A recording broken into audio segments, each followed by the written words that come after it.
Hello friends, कैसे हैं आप सभी। आई होप आप सभी बढ़िया होंगे, मस्त होंगे और आपकी पढ़ाई भी बेहतर चल रही होगी। देखिए, जैसे कि हम इस वीडियो में कौन सा क्वेश्चन करने वाले हैं, find rank and nullity of a matrix by echelon form. अब पहले समझते हैं एशेलॉन फॉर्म क्या होता है।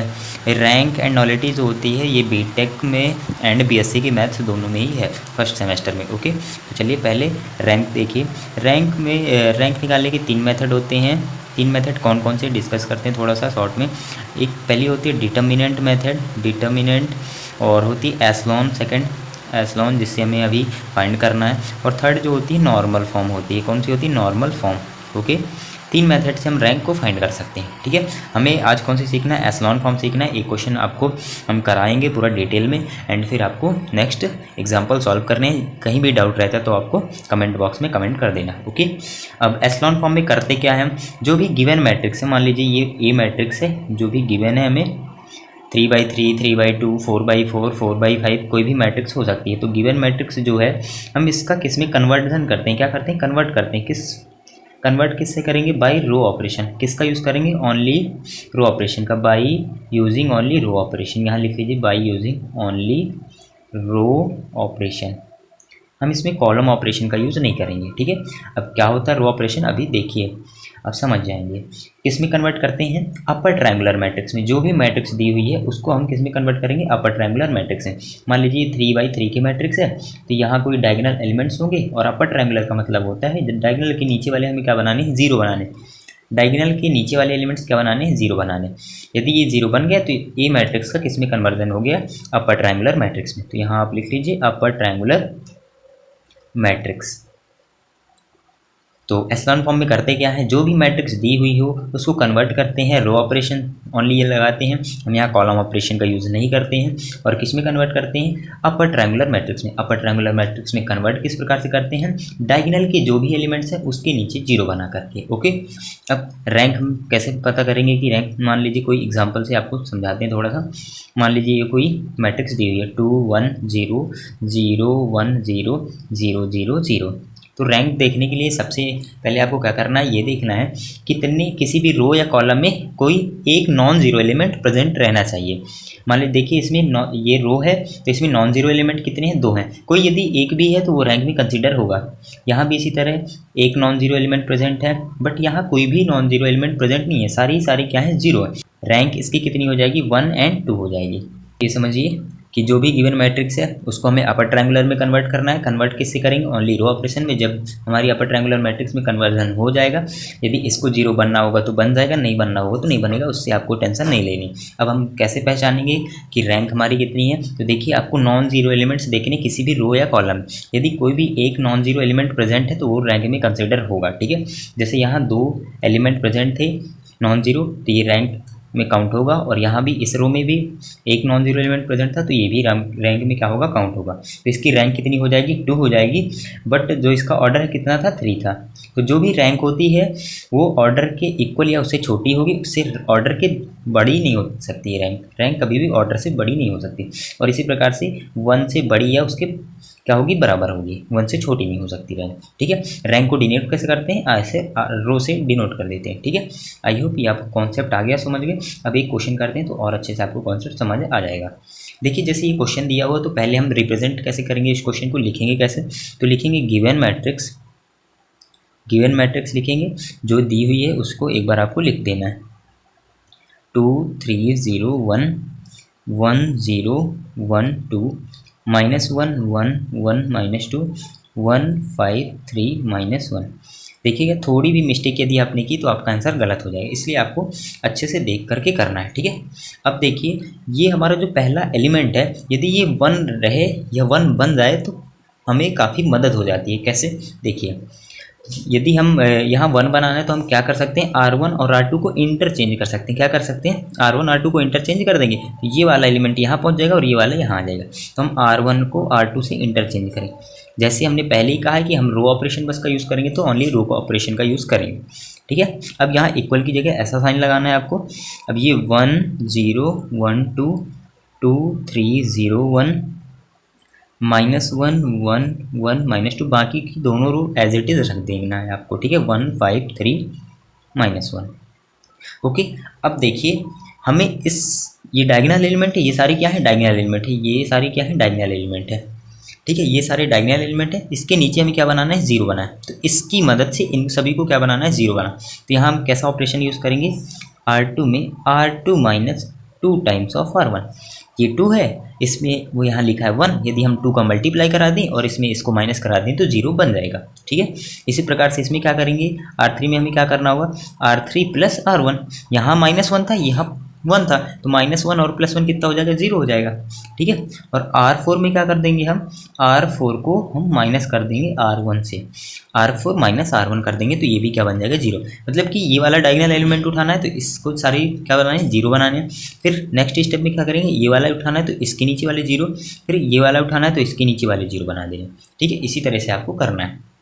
अब देखिए, आपको रफ वर्क कर लेना है तो ज़्यादा कहीं गलती नहीं होगी, इजी रहेगा आपको। ठीक है, जैसे 2301 था तो आप यहाँ लिख लीजिए 2301। अब हमने ऑपरेशन किस जगह यूज़ किया, R2 में, तो R1 एज इट इज़ लिख देना। अब R2 में ऑपरेशन क्या किया, R2 माइनस 2R1, तो R2 हमने एज इट इज़ लिख दिया और 2 का मल्टीप्लाई कराना है R1 में, तो 2 1 2 0, 2 1 2, 2 2 4, माइनस कराना, माइनस माइनस माइनस माइनस, तो 2 - 2 0, 3 - 0 3, 0 - 2 -2 और ये आएगा -3। तो यहाँ क्या लिखेंगे, 0 3 -2 और यहाँ जाएगा -3। ओके, अब हमने क्या लगाया, R3 में R3 प्लस R1, तो R3 क्या थी, -1 और +1 0, 1 और 0 1, 1 एंड 1 2, -2 और +2 0। एक बार चेक कर लीजिए, -1 का +1 से करेंगे 0, 1 का 0 से एडिशन होगा 1, 1 का 1 से होगा 2, -2 का 2 से 0। अब R4 में हमने कौन सा यूज़ किया, R4 माइनस R1, तो 1 - 1 0, 5 - 0 5, 3 - 1 2, -1 एंड -2 कितना हो जाएगा, -3, -1 -2 -3।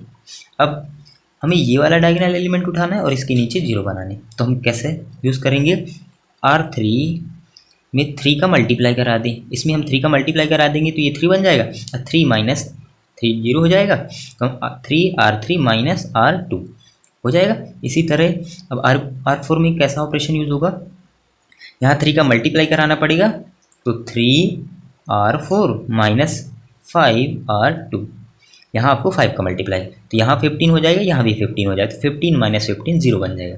देखिए कैसे करेंगे, 1 0 1 2 0 3 -2 -3।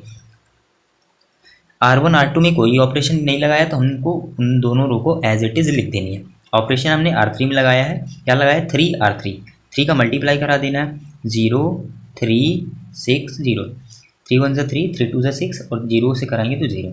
अब R2 में क्या कराना है, R2 में हमें कुछ नहीं कराना है। ठीक है, 0 3 -2 -3 करना क्या था, 3R3 माइनस R2, तो माइनस का साइन लगा देंगे, तो ये माइनस हो जाएंगे और ये प्लस हो जाएंगे, तो 0 0 6 में 2 को ऐड करेंगे 8 और ये आ जाएगा 3, तो 0 0 8 3। ओके, आई होप यहाँ तक आपको समझ आ रहा होगा। ठीक है, अब R4 में हमने कैसा ऑपरेशन लगाया, 3 टाइम्स ऑफ R4, मतलब कि 3 से मल्टीप्लाई करा देना है, तो 0, 3 का 5 से 15, 3 का 2 से 6, 3 का 3 से 9। अब 5R2, 5 से कराएंगे, 0 15 10 एंड 15, माइनस का 15 आएगा ना, 0 15 माइनस का 10 -5, इसीलिए आपको किनारे रफ वर्क करते जाना है और सॉल्व करते जाना है पैरेलल में। ठीक है, अब हमें कराना था माइनस, तो माइनस माइनस माइनस था तो प्लस, माइनस था तो प्लस, 0 0 6 + 10 16 और ये कितना हो जाएगा, 15 और 9 कितना हो जाएगा, 6 हो जाएगा, कितना हो जाएगा, 6 हो जाएगा, तो 0 0 16 एंड 6। ठीक है, यहाँ तक आई होप समझ आया होगा आपको। अब नेक्स्ट डायगोनल एलिमेंट 8 है, तो 8 के नीचे वाला हमें 0 बनाना है, इसकी हेल्प से इसको 0 करना है। अब सोचिए आप क्या ऑपरेशन यूज़ करें हम, तो आपको देखना चाहिए ये इसका मल्टीपल है, तो R4 माइनस कर दें, 2 का मल्टीप्लाई करा दें तो ये भी 16 हो जाएगी, तो 16 माइनस हो जाएगा 16 0, तो 2 टाइम्स ऑफ R3 कर सकते हैं, बिल्कुल कर सकते हैं। ठीक है, तो हमने तीनों रो में कोई ऑपरेशन नहीं लगाया तो उन्हीं तीनों रो को एज इट इज़ लिख देना है, 0 3 -2 -3 0 0 8 3। अब देखिए हमने R4 में ऑपरेशन क्या किया, 0 0 16 और 6, R4 को एज इट इज़, और R3 में क्या कर देना, 2 का मल्टीप्लाई, तो 0 0 2 8 16 और 2 3 6। अब कराना क्या है, माइनस, तो माइनस माइनस माइनस माइनस, 0 0 -16 और +16 0 -6 +6 0, मतलब कि R4 हमारी क्या होगी 0 0 0 0। ओके, तो देखिए ये हमारी अपर ट्रायंगुलर में कन्वर्ट हो गई या नहीं हो गई। तो अपर ट्रायंगुलर में देखने के लिए क्या देखना है आपको, डायगोनल एलिमेंट्स देखने। क्या देखने हैं? Diagonal elements. ये है डायगोनल एलिमेंट्स। डायगोनल एलिमेंट्स के नीचे हमने जीरो बना दिया। मैंने अभी क्या कहा था, यहाँ कॉन्सेप्ट जब समझा रहे थे तो इसको जीरो होना होगा, इस वाले को जीरो होना होगा तो हो जाएगा, नहीं होना होगा तो नहीं होगा। देखिए यहाँ पास ये जीरो हो गया तो हमें तो इससे मतलब नहीं रहता, हमें डायगोनल एलिमेंट देखने रहते हैं। डायगोनल के नीचे हमने जीरो बना लिया, मतलब कि हमारी अपर ट्रायंगुलर में कन्वर्ट हो गई है। तो हम यहाँ लिखेंगे which are in echelon form, हमने इसे एसलॉन फॉर्म में कन्वर्ट कर दिया। तो अब इसकी रैंक कितनी हो जाएगी? रैंक को हमने बताया डिनोट किससे करते हैं, रो से। तो हैंस या देयरफॉर रैंक ऑफ एक, यहाँ नॉन जीरो एलिमेंट प्रेजेंट है तो ये कंसीडर होगा, यहाँ भी प्रेजेंट है तो ये कंसीडर होगा, यहाँ भी प्रेजेंट है तो ये कंसीडर, लेकिन यहाँ भी ऐसा कोई एलिमेंट नहीं है जो कि नॉन जीरो हो। तो इसकी रैंक कितनी हो जाएगी? 3 हो जाएगी। तो रैंक ऑफ ये हमने कितनी फाइंड कर ली? 3। अब एक क्वेश्चन और दिया हुआ था, रैंक एंड नॉलिटी फाइंड करना। तो नॉलिटी के बारे में हमने नहीं बताया, अब नॉलिटी के बारे में थोड़ा सा कॉन्सेप्ट समझें। नॉलिटी बहुत ही ईजी होती है, यदि रैंक हमने फाइंड कर लिया तो नॉलिटी आसानी से हम निकाल सकते हैं। नॉलिटी क्या होती है? Nullity exist only for square matrix. सबसे स्टार करके लिख लीजिए, ये एग्जिस्ट करती है only for square matrix, exist only for square matrix.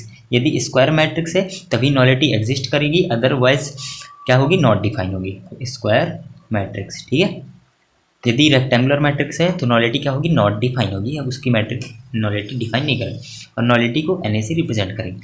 तो नॉलिटी का फॉर्मूला क्या होता है? Order minus rank, order minus rank. यहाँ इसको आप बॉक्स में बंद कर लीजिए। नॉलिटी कभी भी आपको फाइंड करनी है तो आपको रैंक फाइंड कर लेंगे, तो ऑर्डर जो भी होगा माइनस कर देंगे रैंक। तो हमारा इसमें ऑर्डर कितना था? ये 4/4 की मैट्रिक्स है, दैट मीन्स कि ऑर्डर इसका कितना है? 4 है। तो हमें यदि नॉलिटी निकालनी है, नॉलिटी फाइंड करनी है तो क्या करेंगे? नॉलिटी फाइंड करने के लिए ऑर्डर माइनस रैंक। तो ऑर्डर कितना? 4 और रैंक आई है 3, तो 4 - 3 1, तो नॉलिटी इसकी कितनी हो जाएगी? 1। देखिए ये स्क्वायर मैट्रिक्स थी इसलिए हमने नॉलिटी यहाँ लिखी। यदि स्क्वायर मैट्रिक्स नहीं होती तो नॉलिटी क्या होती? Does not exist. ओके, तो देखिए काफ़ी आसान या इजी क्वेश्चन होते हैं, बस आपको थोड़ा सा समझने की ज़रूरत होती है और रफ वर्क करेंगे, प्लस माइनस में गलती नहीं होगी तो इजी से क्वेश्चन हो जाएंगे। ठीक है, और क्वेश्चन का कॉन्सेप्ट भी हमने समझा दिया, आपको क्वेश्चन सॉल्व करना है। यदि कहीं भी दिक्कत आती है तो आपको कमेंट बॉक्स में कमेंट कर दें। आई होप ये वीडियो आपको पसंद आए। यदि वीडियो पसंद आए तो वीडियो को लाइक करें एंड चैनल को सब्सक्राइब करें। इसी प्रकार के वीडियो के लिए हमारे चैनल से जुड़े रहिए। धन्यवाद।